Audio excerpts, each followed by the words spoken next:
He is recently graduated as a PhD student. He is looking for a postdoc position. If you have openings, just please contact him. He will be telling us more about their research on the speaker verification. Thank you. Thanks for the introduction, and thanks for coming to my talk. I'm Chen Yan from Zhejiang University. Today I'm going to talk about our recent work on the security of voice biometrics, which I call it the catcher in the field. Basically, it is a fingerprint-based spoofing detection for text-independent speaker verification. So this work is collaborated with Ian Long, Dr. Xiaoyu Ji, and Dr. Wenyan Xu. Well, voice biometrics is the technology that turns the unique human voice into their identities. It has enabled various applications and devices to recognize or verify the identity of the user only by his or her voice. Because of its convenience, voice biometrics has been widely used to unlock devices, to verify the commands given to voice assistants, to log into online accounts, and even for banking. For example, HSBC has offered this feature called Voice ID that allows you to log into your bank account through a phone call only by saying, "My voice is my password." Sounds very convenient, isn't it? But the question we want to ask is voice biometrics as sound as a sound? Well, the answer is absolutely a no, because voice can be faked by attackers. For example, in this August, some fraudsters used AI to mimic a CEO's voice and made his analysts transfer more than $200,000 to the attacker. Well, such types of attacks are known as the voice spoofing attack. For example, I guess most easy to implement attack is known as the replay attack. So in this attack, the attacker simply just record the user's voice, either from a public event or privately by eavesdropping, and then you also use a loudspeaker to replay the voice to the speaker verification system. And there are also attacks that synthesize the voice from text or convert from the live speech. So what's more, the attacks actually made easier with some of the off-the-shelf tools such as Lyrebird, DeepMind WaveNet, and Adobe Vocal that will come soon. So actually, the security threat becomes even more serious. Well, there have been some fascinating and inspiring work on the detection of spoofing attacks.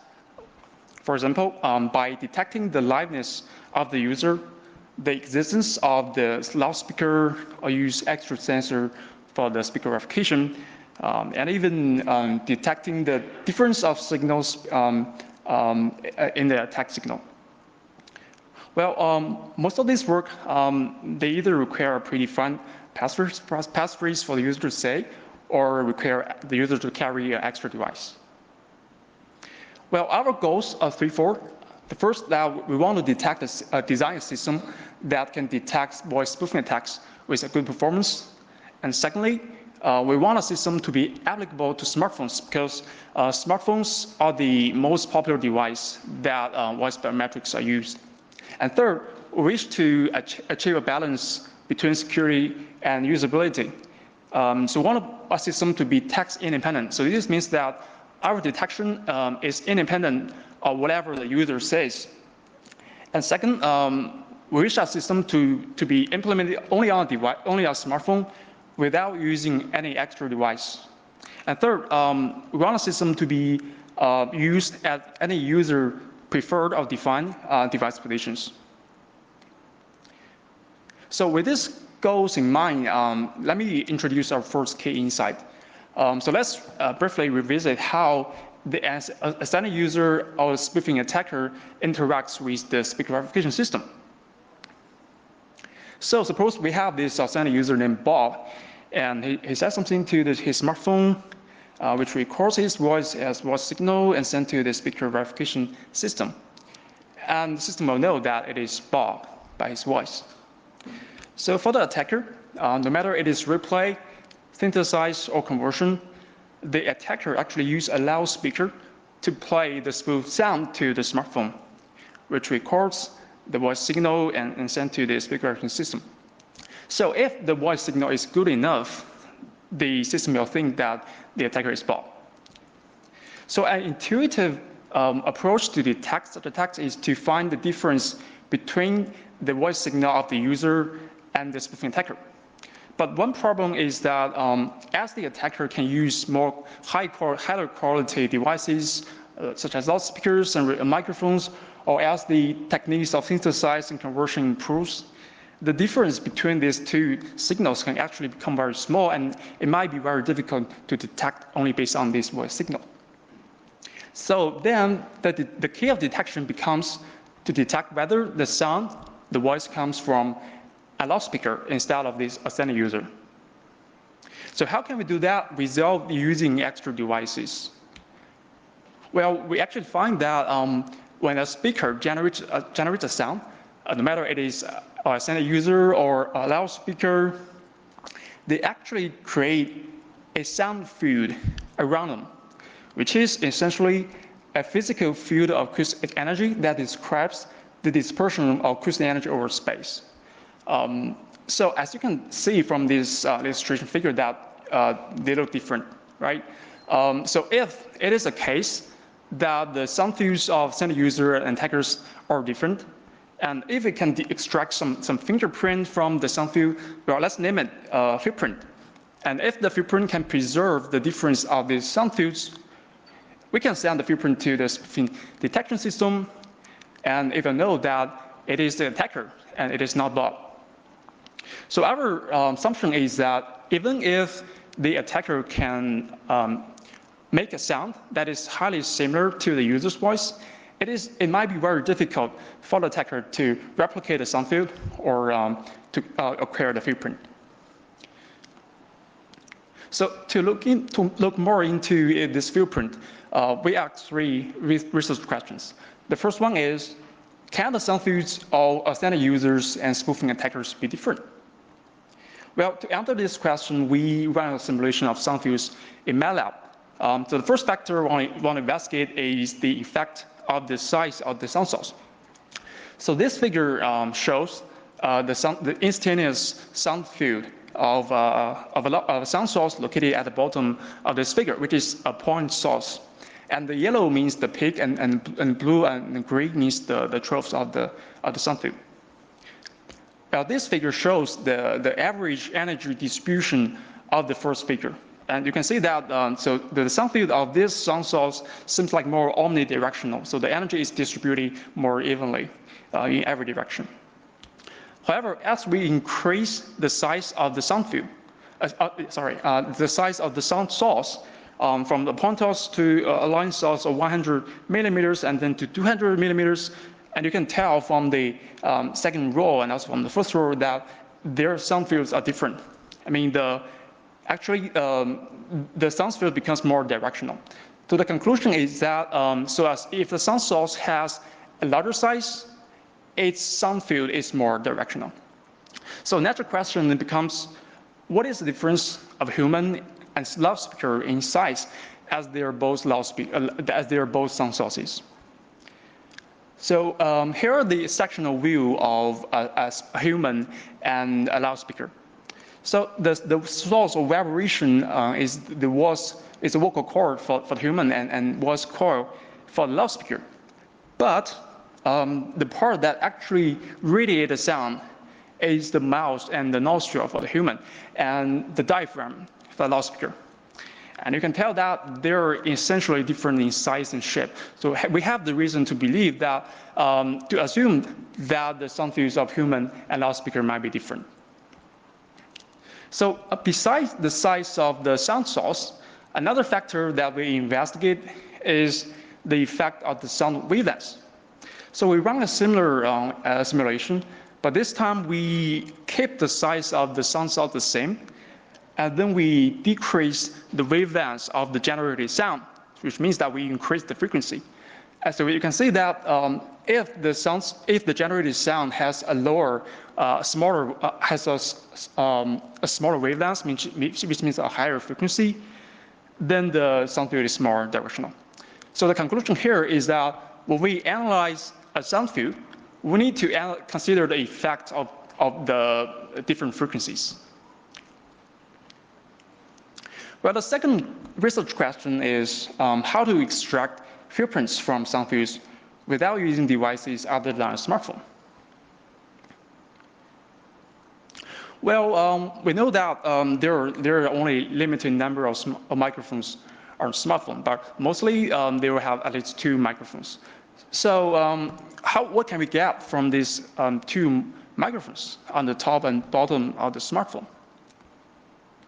Well, we have tried various approaches, but the simplest and most efficient one we found is that we need to calculate the difference of acoustic energy at the 2 microphone locations. So it is the logarithm of the sound pressure at the first microphone over the sound pressure at the second microphone. And if we consider the effect of different frequencies, we can have a basic footprint like this, which consists of the difference of acoustic energy from F1 to all the way to Fn. So with this basic footprint, a simple calculation suggests that it is actually equivalent to the Fourier transform of the sound at the first microphone minus the Fourier transform of the sound at the second microphone. So we can easily run a benchmark experiment to show the feasibility of footprint. So in this experiment, we record the voice of a user with 2 microphones, one in the front and another one on the side. So the user says "oh" as in note. And this figure shows the FFT of his voice at the 2 microphone locations. And you can see that these 2 lines, they do not overlap at all time. Right? If we calculate their difference and give it smooth it with a moving window, you can see that the footprint actually exists, and its pattern is different at various frequencies. Now, moving on to the third question. So after we have this basic footprint, to what degree do these footprints show consistency and distinctness so that we can detect spoofing attacks and verify users? Well, consistency means the ability of footprint to be consistent. And here we consider 2 factors. When the speech content changes and when the microphone location changes. And the distinctiveness means the ability for footprint to be distinctive between human and loudspeakers. And besides that, we are also curious about what is the ability of footprint to be distinctive between different people, right? And for the first question, for the consistency of footprint when the speech content varies, the challenge that we met is that the footprints actually they change with the speech content. So for example, the figure on the right shows the footprint of 5 phonemes, A, E, I, O, and U. And you can clearly see that their footprints are different.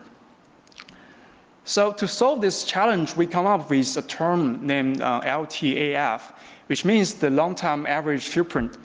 So essentially, this is actually a average of the footprint of different phonemes over some time. So we come up with this idea because we found out the human voice may approach a more phonetically balanced state with words and sentences, which is actually essentially the case that people use their voice biometrics. And one of the most important factors in designing a long-term average footprint is how long, right? And here we investigate the factor of the effect of the time duration. And in this figure, it shows the distance of LTAF between contiguous time durations. So a lower value means that the LTAF is more stable. So this figure shows the LTAF of one person saying 5 different sentences. And they all show that as the time duration increases, the LTAF actually becomes more stable. But generally, a time duration of 0.6 seconds is good enough for stable LTAF. And another factor is how consistent are footprints when the speech content changes. Are they text independent? So here we record the voice of a user saying 5 different sentences from Harvard list, which is normally used for voice test. And you can see that despite the difference of these sentences, their footprints looks very similar, especially below 4 kilohertz. And moving on, what are the consistency of fingerprint when the microphone location changes? Well, in this experiment, we asked the user to hold this smartphone near his ear and move in 3 directions, upward, forward, and sideward. And here we show the fingerprints in the forward direction. So this color map actually shows the fingerprint at different locations. And how to read this is that if you look at a row of the pixels, it means the fingerprint. And the color actually suggests the value of the fingerprint. And for a fingerprint that is like 2 centimeters apart, you can see from the color map that the fingerprints look pretty similar. They actually don't change much. But for a fingerprint that is like 6 centimeters apart, the fingerprint actually changes a lot. So the conclusion here is that fingerprint, it can be consistent to modest microphone displacement. So for the distinctiveness of fingerprint, we actually investigate the fingerprints between human and loudspeakers. This figure here shows the fingerprint of 1 person and 3 loudspeakers that replace his voice, exactly the same sentence. And here we also investigate the fingerprint between different people. And here it shows the fingerprint of 5 people saying the same sentence. And if we compare these 2 figures with the fingerprints of 1 person, but saying different content, you can see that the fingerprints are actually more distinctive between a person and replaying loudspeakers, and it is also more distinctive between people. So in summary, the observations we get from fingerprints are, so first, fingerprints can be consistent in terms of long-time average fingerprint. It can be text independent, and it can be consistent to modest microphone displacement. And secondly, fingerprints can be distinctive between human and loudspeakers, and even between different people. And thirdly, for usability, the acquiring a fingerprint does not require any extra device other than a smartphone, and it can be acquired at any user preferred or defined device positions. So how can we utilize fingerprints to design a spoofing detection system?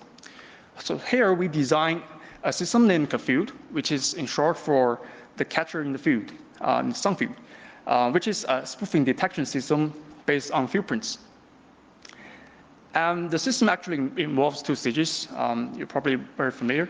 The first stage is speaker enrollment, in which the speaker with known identity say something to the smartphone, and the 2 microphones record 2 channels of voice signals and send to process, and the fingerprints are extracted. And then train, which creates a speaker model. And for the speaker verification stage, a speaker of unknown identity says something to the smartphone, which records the signal, processed, extracted fingerprint. But this time, the extracted fingerprint, they are compared with the speaker model of the claiming identity matched and sent to a decision logic. So if the fingerprints matched, it means that it is the user is essentially the extended user. Otherwise, it is not. So here I'm going to introduce 2 of the major modules of the system, and I'll leave the rest more details in the paper. So for the fingerprint extraction, suppose that we already have this LTAF from a command, and looks like the figure on the right. And since we want a system to be lightweight and efficient, we will need some lower dimensional features than the fingerprint. So what we do is that we choose a range of frequency that the fingerprint is more consistent and stable. And we apply a filter bank, which consists of N filters, N bandpass filters, and then we calculate the average energy inside each filter. And then we have these N features from a command. So by default, when building our system, we use 9 features. So for the fingerprint matching, we use the Gaussian mixer model to learn the statistical distribution of a user's features. And in verification, we calculate a likelihood value and compare it with a predefined threshold. So what about the performance? So we collected data from 20 participants from 2 types of device positions, the side position and the front position. We assume that these 2 types of positions represent the most common and popular ways that people use their voice biometrics. And for each position, we asked each user to say 10 commands for enrollment and 40 for verification. So in total, we have 2,000 commands in the human voice dataset. And for the spoofing attack dataset, since our detection do now intentionally differentiate different types of attacks, so we just use replay attack as an example. So we use 8 loudspeakers of various sizes and qualities for the replay. And they include a TV, 3 loudspeakers, a smart speaker, a laptop, and 2 smartphones. And we also record the voice at 2 types of device positions.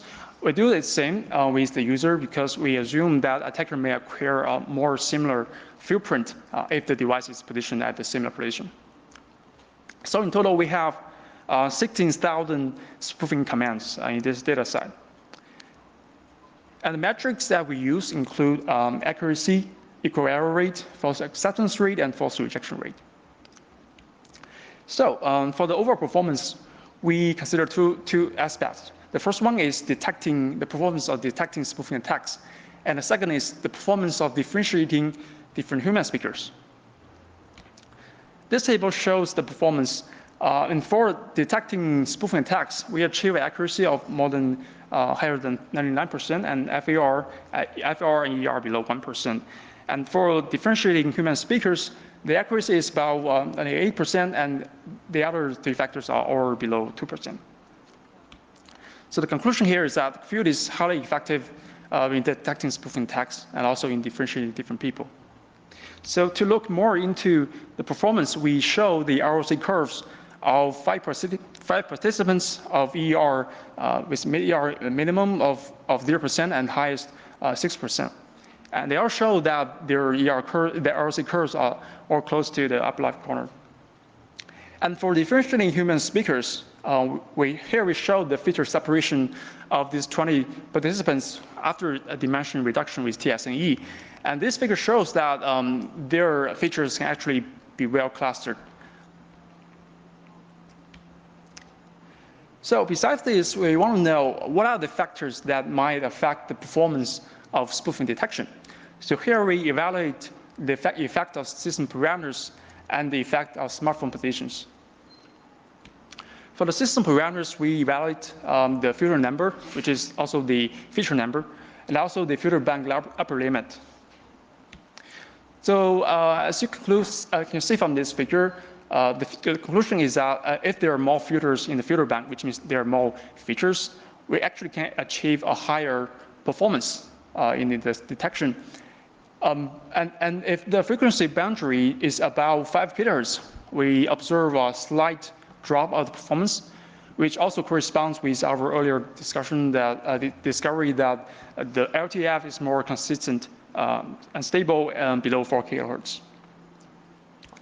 And for the smartphone positions, the table shows that our system can actually achieve a higher performance when the smartphone is positioned at the side of the speaker. And we assume this is because the fingerprints are more diverse when the smartphone is positioned at the side, so that it is easier to differentiate different speakers.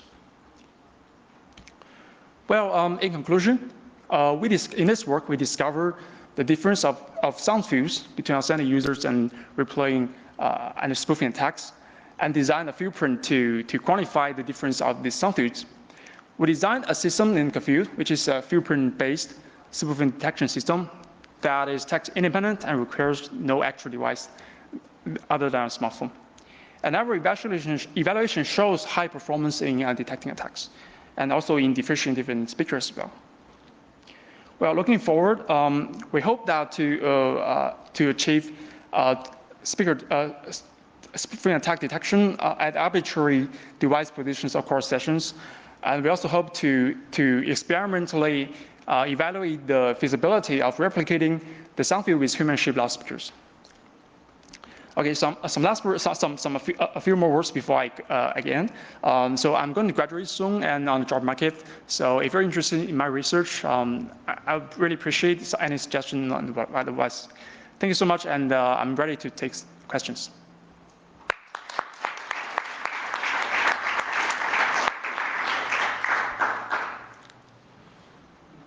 Questions?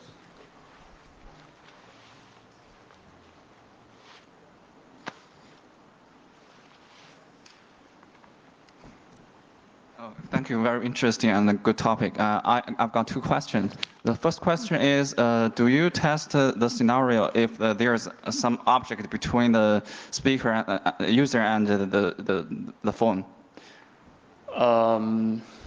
So the scenario, or if you are in a small room and there's an echo, you know. Yeah, I understand your question. Thank you. The scenario that we design is for the user to hold the smartphone. So we do not consider if there is any obstacle in between, because obviously the sound field will change because the propagation will be interfered by the obstacle. And for the small room, actually we evaluated the effect of different environment. So we have tested our system in a closet, in a toilet, which is very small, and we did find that the echoes can have some influence on the performance. But generally, if you are in a room that is not as close as a water toilet, so it is good enough. Oh, okay. Yeah. The reason why I asked the first question is because I've got the second question. I want to know whether your technology can be applied to the home assistant, for example, Amazon Alexa or etc. Because I think that's another typical scenario. Yeah. Thanks for the suggestion. It is definitely a great direction of future work. So in this work, we consider the smartphone because it is easier to hold the smartphone at a more stable position. But for the smart speaker, we need to consider the sound field in a far field scenario. So in a far field, for example, in like 5 meters away, the difference of sound field may now be that different between the attacker and the user. So that is something we need to figure out in the future. Okay, thank you. Thank you. Hi, my name is Andrew Rodriguez from the University of Michigan. Very interesting talk and a fascinating concept. I was wondering if you considered the recent publications like Spearphone and SpyPhone that use kind of other devices not meant for audio collection to actually collect audio, like the accelerometer or the gyroscope. Have you considered using that to get more data about the field, the sound field? Okay, so you mean like to increase the dimension of the features from other types of sensors, right? Yes. Oh, this is a good idea. But in this work, we actually, so the sound field is not affected. It's not. We don't think the sound field can affect other types of sensors. But I think it is absolutely a great direction if we combine our system with other types of sensors. Yeah. Thank you. If no other questions, let's thank the speaker again.